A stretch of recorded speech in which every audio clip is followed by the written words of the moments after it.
Chapter 11 of The Lightning Thief. We visit the Garden Gnome Imperium, which, by the way, is known as Auntie M's. Auntie M's Garden Gnome Imperium.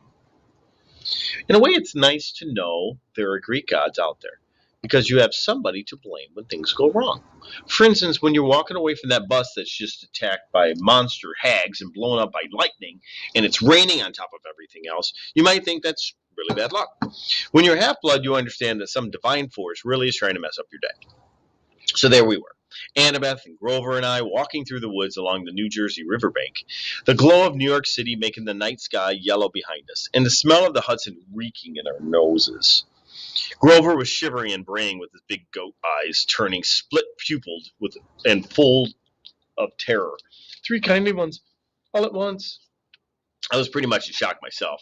The explosion of bus windows still rang in my ears, but Annabeth kept pulling us along, saying, "Come on, the further away we get, the better. All our money was back there," I reminded her, "our food and our clothes and everything." Well, maybe if you hadn't decided to jump into the fight, what'd you want me to do? Let you get killed? You didn't need to protect me, Percy. I would have been fine. Sliced like sandwich bread, Grover put it. But fine. Shut up, goat boy, said Annabeth. Grover brayed mournfully. Tin cans, a perfectly good bag of tin cans. We sloshed across mushy ground, through nasty, twisted trees that smelled like sour laundry. After a few minutes, Annabeth fell into line next to me. Look, her voice faltered. I appreciate your coming back for us, okay? That was really brave. We're a team, right? She was silent for a few more steps. It's just that if you died, aside from the fact that it would be really suck for you, it would mean the quest was over. This might be my only chance to see the real world. The thunderstorm had finally let up.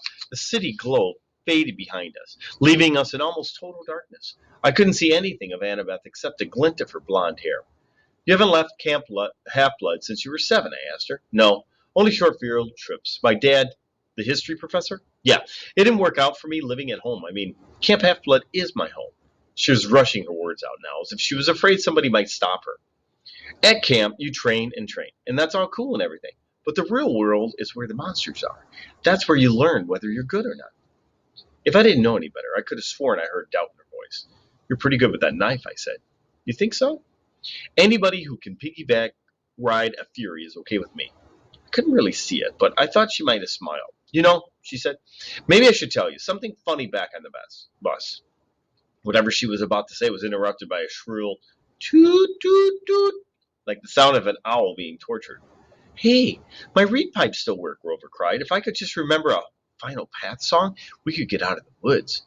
He puffed a few notes, but the tune sounded suspiciously like Hilary Duff. Instead of finding a path, I immediately slammed into a tree and got a nice-sized knot on my head. Add that to the list of superpowers I did not have: infrared vision.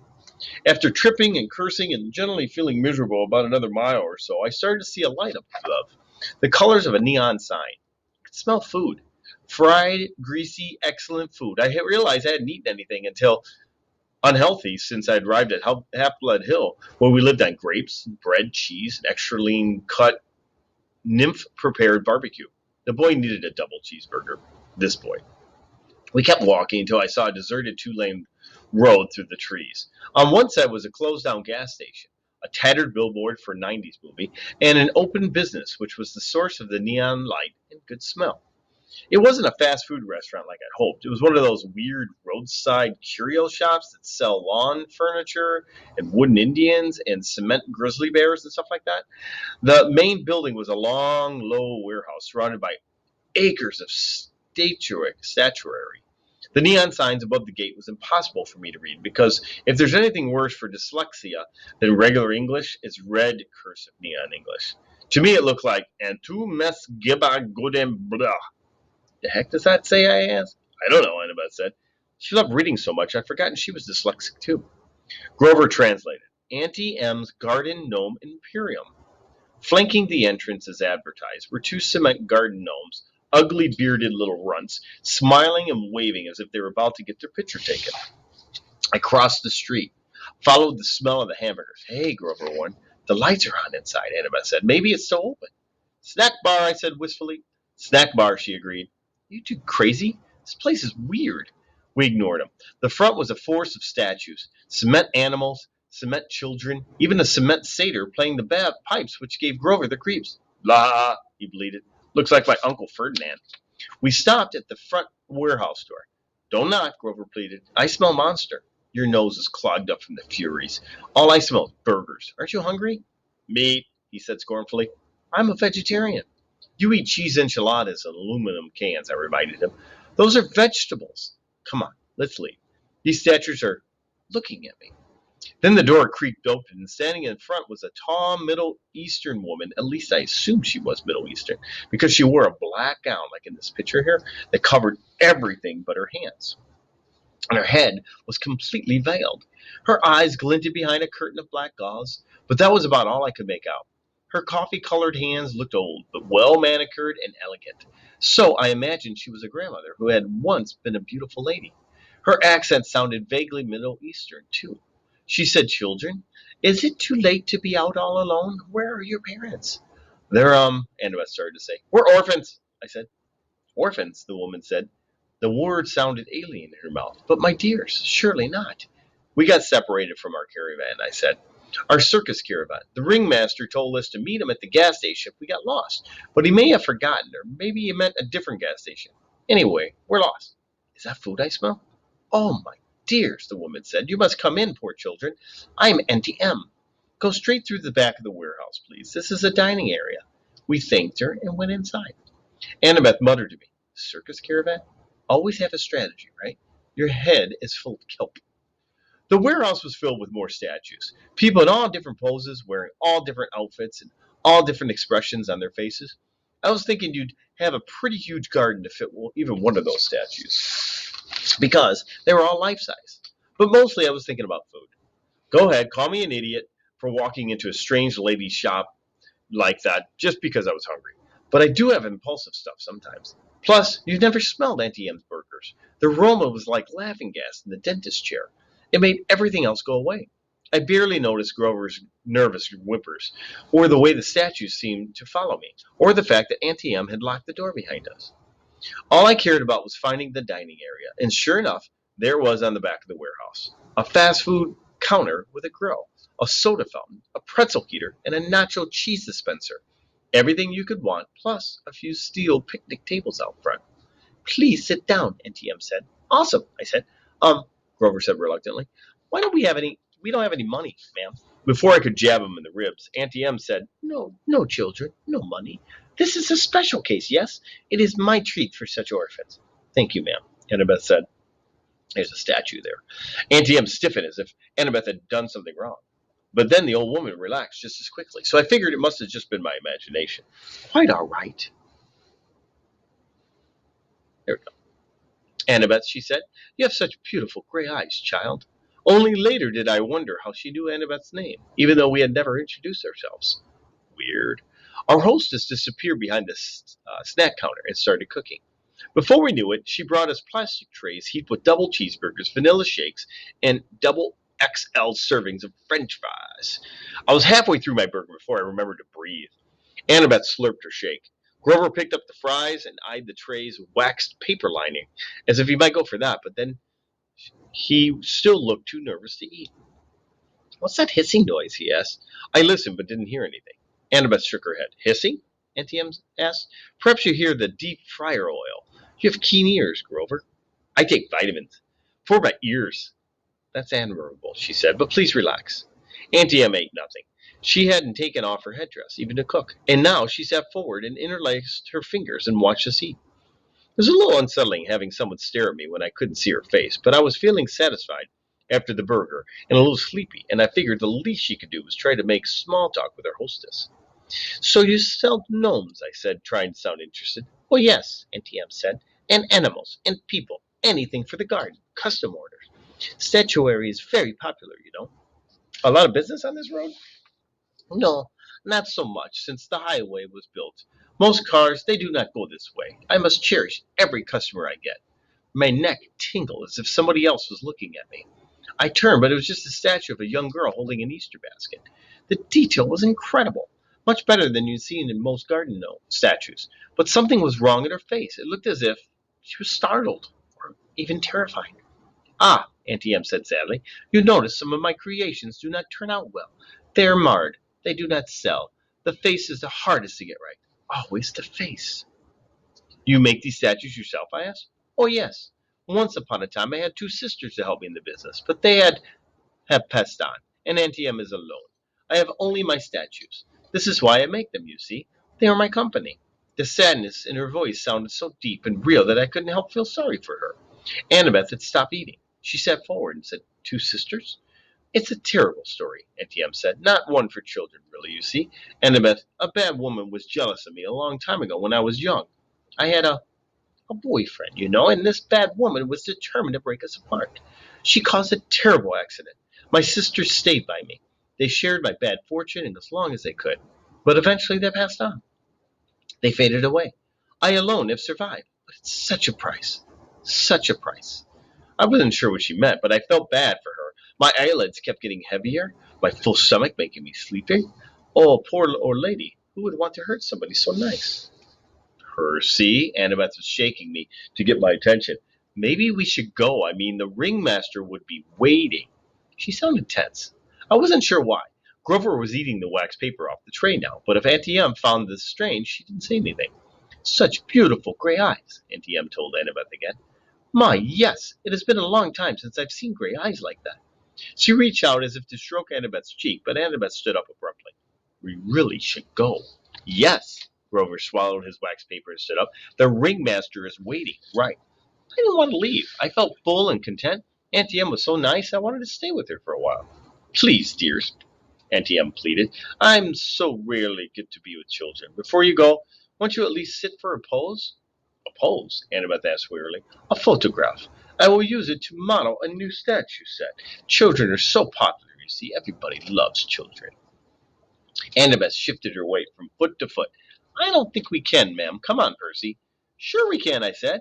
I was irritated with Annabeth for being so bossy, so rude, for an old lady who just fed us for free. It's just a photo, Annabeth. What's the harm? Yes, Annabeth. No harm, the woman purred. I could tell Annabeth didn't like it. But she followed Auntie Em to lead us back to the front door, into the garden of statues. Auntie Em directed us to park bench beneath to the stone satyr. Now, if you just position yourself correctly, the young girl in the middle, I think, and the two young gentlemen on each side. Not much light for a photo, I remarked. Oh, enough. Enough for us to see each other, yes. Where's your camera? Grover asked. Auntie Em stepped back as if to admire the shot. Now, the face is the most difficult. Can you smile for me, please? A large smile? Grover glanced at the cement satyr next to him and mumbled. That sure does look like Uncle Ferdinand. Grover, Auntie Em chased. Look this way, dear.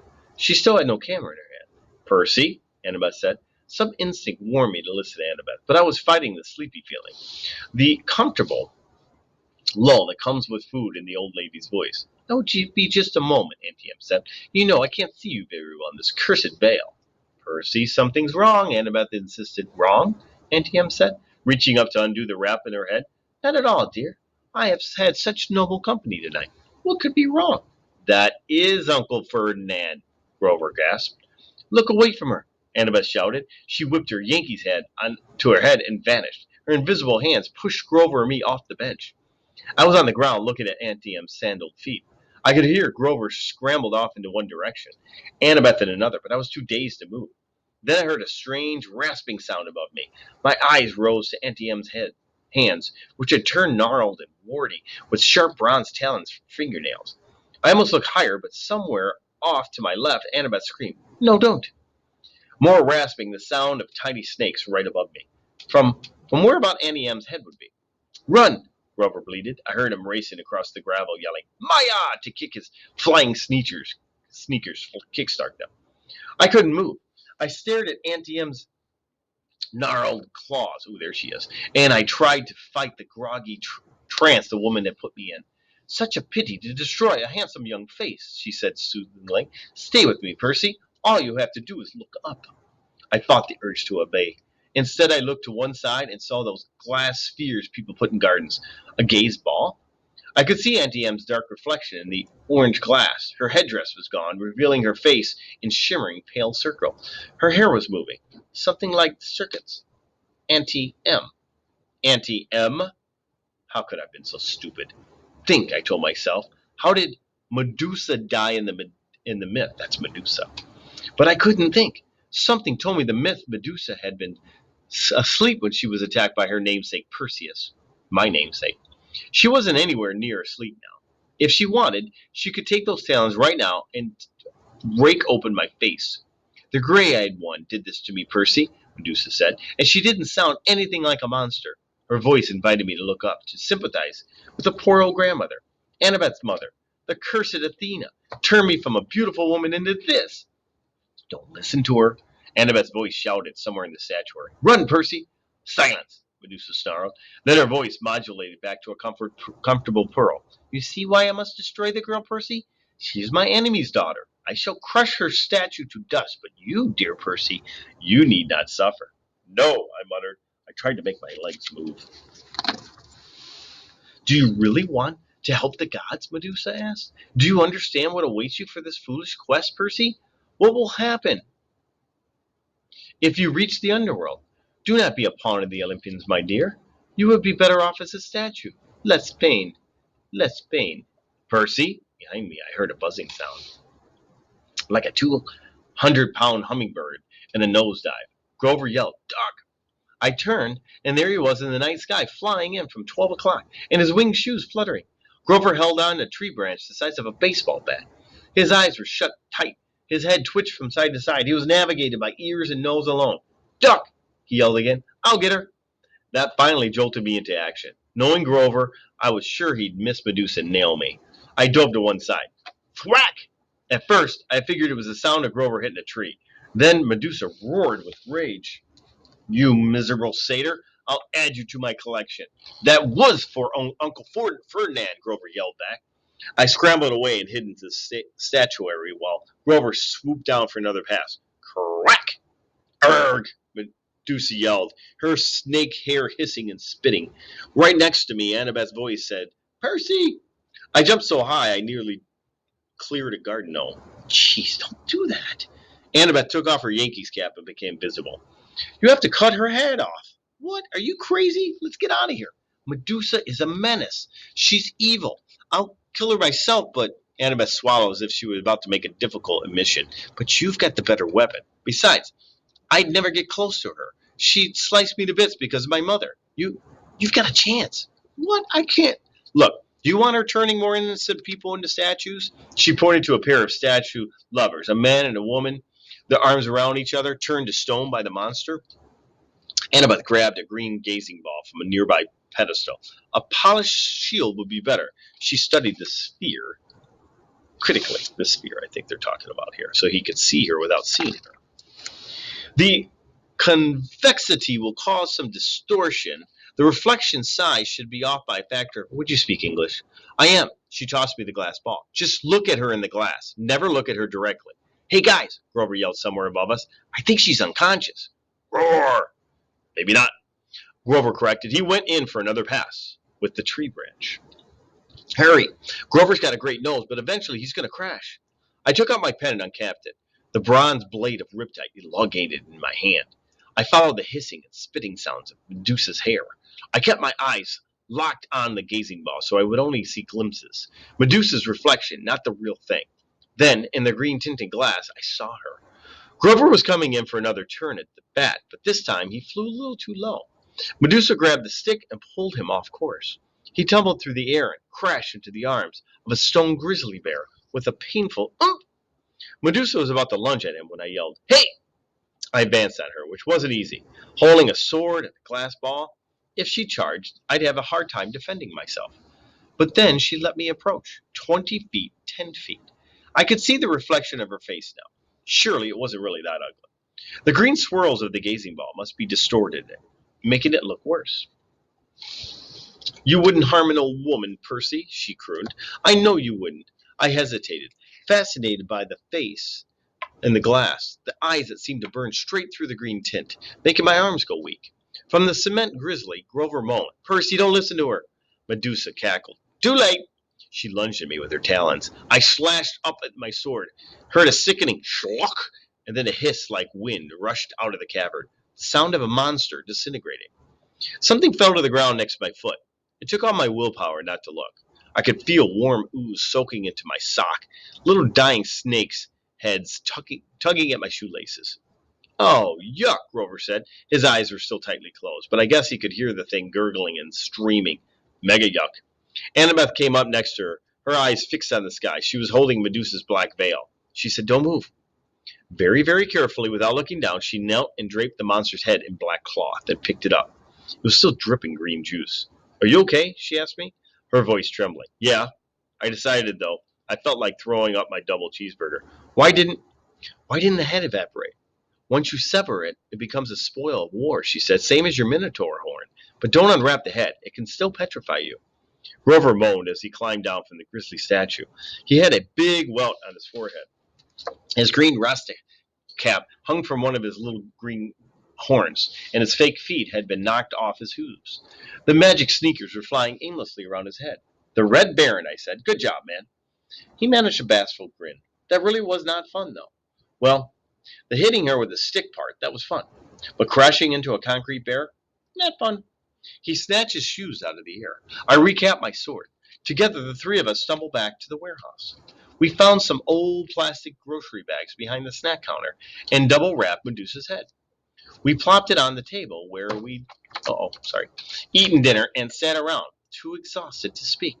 Finally, I said, "So, we have Athena to thank for that monster?" Annabeth flashed me an irritated look. "Your dad, actually. Don't you remember? Medusa was Poseidon's girlfriend.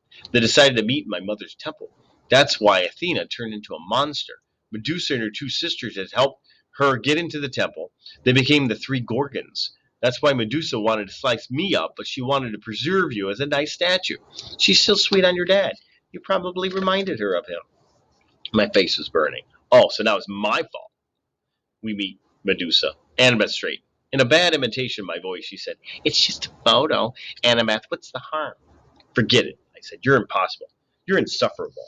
You're—" "Hey," Grover interrupted, "you two are giving me a migraine. Satyrs don't even get migraines. What are we going to do with the head?" I stared at the thing. One little snake was hanging out of a little hole in the plastic. The words printed on the side of the bag said, "We appreciate your business."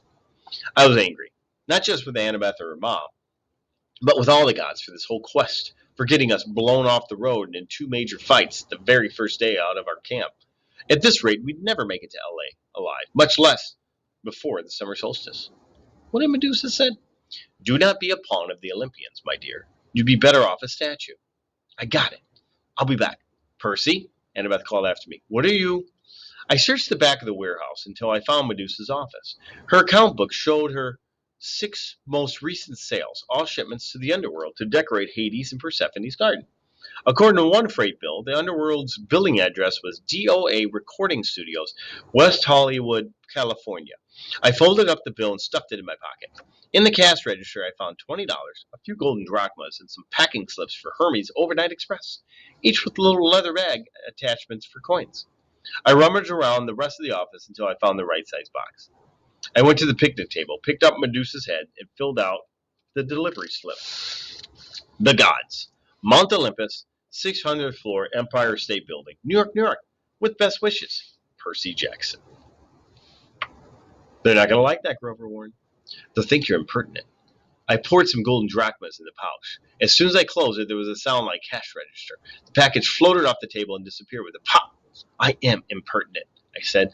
I looked at Annabeth, daring her to criticize. She didn't. She seemed resigned to the fact that I had a major talent for ticking off the gods. "Come on," she muttered. "We need a new plan." The next time we have this, it'll be called Chapter 12. We get advice from a poodle, but not right now.